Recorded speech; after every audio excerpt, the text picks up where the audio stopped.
مفتی صاحب کیا قرآن حفظ کر کے بھول جانا گناہ ہے؟ رہنمائی فرمائیں۔ دیکھو حدیث میں آتا ہے بہت بڑا گناہ ہے قرآن یاد ہو پھر بھول جائے، لیکن اس حدیث کا مطلب محدثین سے فقہا سے پوچھا جائے گا۔ وہ کہتے ہیں اس کا مطلب یہ ہے کہ پہلے زمانے میں کتابت بہت مشکل فن تھا، لکھنا۔ آج کوئی کمپیوٹر سائنس میں جیسے کوئی ڈپلومہ کر رہا ہو نا، تو ویسے تھا پہلے زمانے میں لکھنا پڑھنا، بہت کم لوگوں کو آتا تھا، تو جو لکھی ہوئی چیز کو پڑھنا بہت مشکل تھا۔ تو علماء کہتے ہیں اس سے مراد یہ ہے کہ جس کو جو دیکھ کے پڑھنا بھی بھول جائے، تو پہلے زمانے میں اس کا امکان تھا، اب امکان نہیں ہے، تو اس لیے حفظ کر کے بھول جانا، اس چکر میں لوگ حفظ ہی نہیں کرا رہے ہوتے کہ کہیں بھول نہ جائے۔ کوئی بات نہیں، حفظ کروا دیں، بھول جائے تو ایک نعمت کی ناقدری ضرور ہے، مگر اس پہ انشاءاللہ عذاب نہیں ہے۔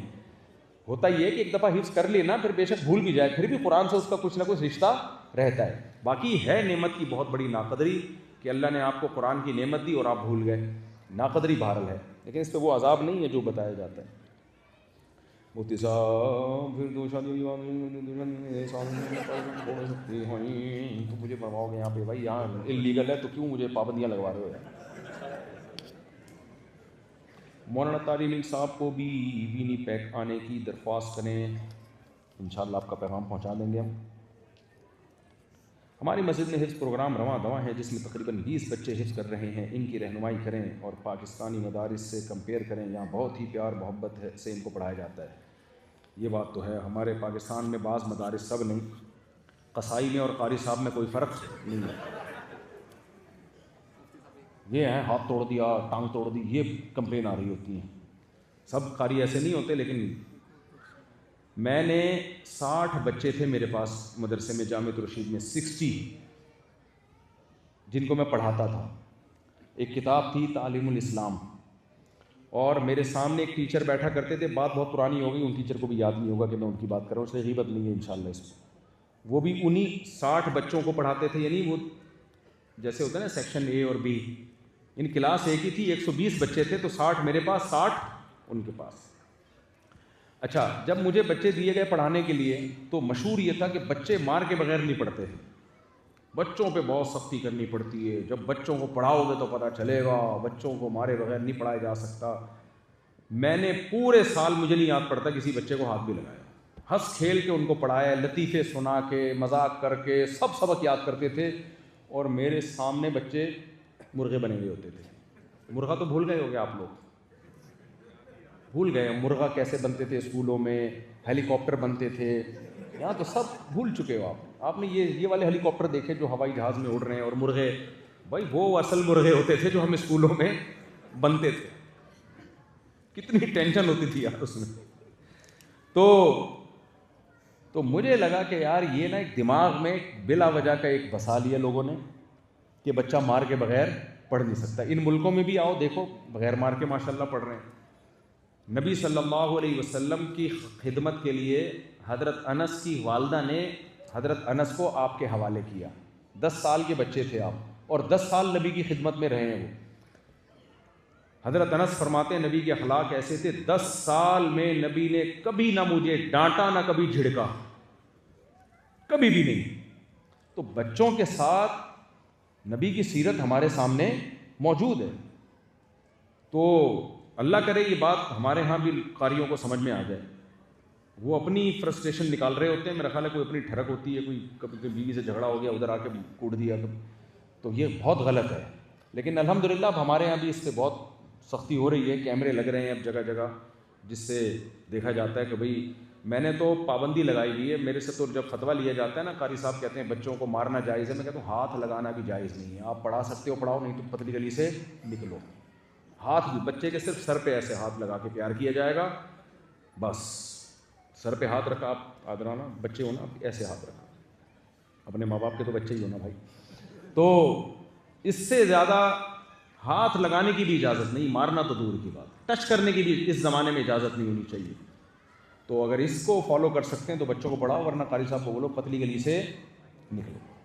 صاحب ایک سوال تھا، جی کافی نوجوان بیٹھے ہوئے یہاں پہ، آپ وضاحت فرما دیں، یہاں پہ کافی اختلاف ہے مشین ذبیحہ اور نہیں بھائی، مشینی کافی آپ وضاحت فرما دیکھو، ذبیحہ ہینڈ سلاٹر، ہاتھ سے جب تک ذبح نہیں ہوگا حلال نہیں ہوگا۔ دیکھو لوگ کہتے ہیں مذہبی اسکالرس کا اختلاف ہے، اختلاف ہر مسئلے میں ہے، یہ زمانہ ایسا ہے کہ مارکیٹ میں ہر چیز ملے گی آپ کو. طلاقیں دے دیتے ہیں لوگ, فتویٰ لے لیتے ہیں نہیں ہوئی, تو ہر چیز حلال کر دی ہے بعض لوگوں نے. دیکھو قرآن نے اگر ہینڈ سلاٹر کے علاوہ ہمیں کھانے کی اجازت دی ہوتی تو قرآن شرط نہ لگاتا کہ ذبح کرنے والا مسیحی ہو, کرسچن ہو, یا یہودی ہو, یا مسلم ہو. 3 مذاہب کا مشین کا کوئی مذہب بولو نہیں ہوتا. تو اس لیے ذبح کرنا بھی ضروری ہے. بعض لوگوں کو دیکھا ہم یہاں اسکالر فتویٰ دے رہے ہیں کہ مرغی مری ہوئی بھی ہے تو بسم اللہ پڑھ کے کھا لو آپ. ایسا نہیں ہے بھائی, یہ تو اجماعی مسئلہ ہے, چاروں اماموں کا اس پر اتفاق ہے. ہاں بھولے سے اللہ کا نام لینا بھول جائے تو پھر جائز ہے وہ, اگر بھولے سے نام یعنی ذبح کرتے ہوئے بھول گیا اللہ کا نام لینا, تو اللہ کا نام لینا بھی ضروری ہے اور ذبح کرنا بھی ضروری ہے. جی جناب. ایک اس پہ آپ نے ابھی کہا تھا نا جہاز پہ نماز پڑھنے کے ہاں کھڑے ہو کے, دیکھو جہاز پہ بھی کھڑے ہو کے نماز پڑھنی چاہیے, البتہ اگر نہ اجازت دے رہے ہوں پھر مجبوری میں بیٹھ کے پڑھ لیں نماز, پھر مجبوری ہے.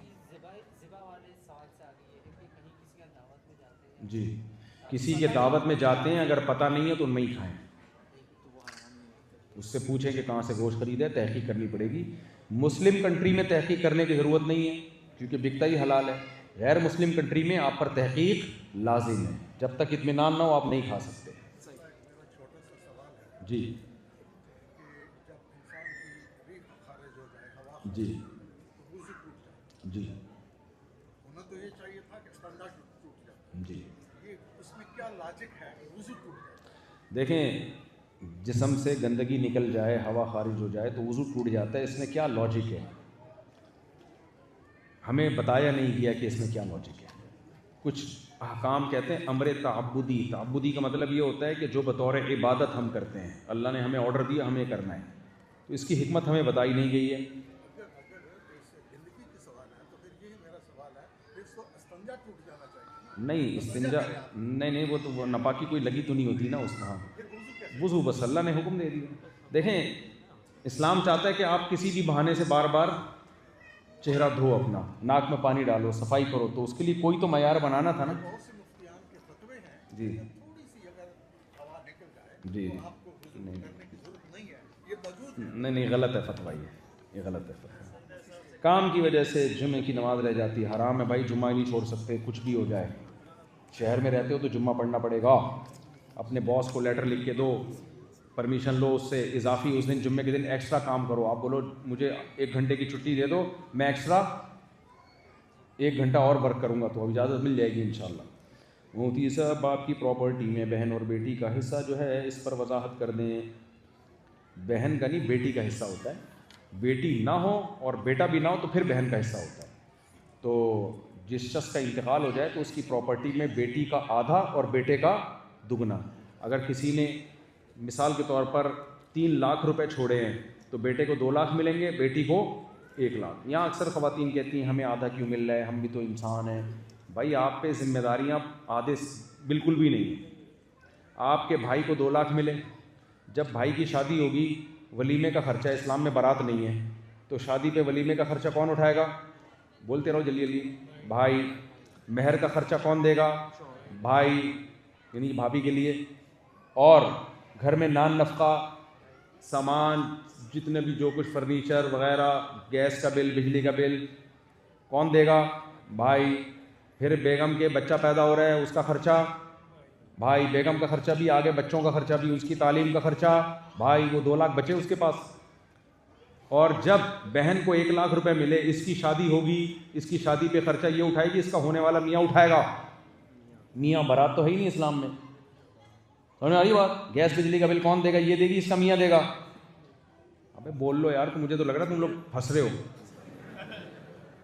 تم لوگ سمجھو ہم لوگ چوڑے میں آ رہے ہیں. بچوں کی تعلیم کا خرچہ تم دو گے, بہن جو ہے اس کا شوہر دے گا, شوہر دے گا. تو اس کو 1 لاکھ دیے بچا لیے, اس کو 2 لاکھ دیے, خرچہ 2 کروڑ کا ڈال دیا. سمجھ آ رہی بات؟ تو اس پہ شکر ادا کرو, اللہ 1 لاکھ دے رہا ہے, اس پہ اعتراض نہیں کرو کہ 1 لاکھ کیوں, 2 کیوں نہیں. اللہ میاں نے وہ خرچے ڈال دیا نا جو آدمیوں پہ ڈالے ہوئے ہیں, تو آپ بولو گی 1 لاکھ بھی کم ہے.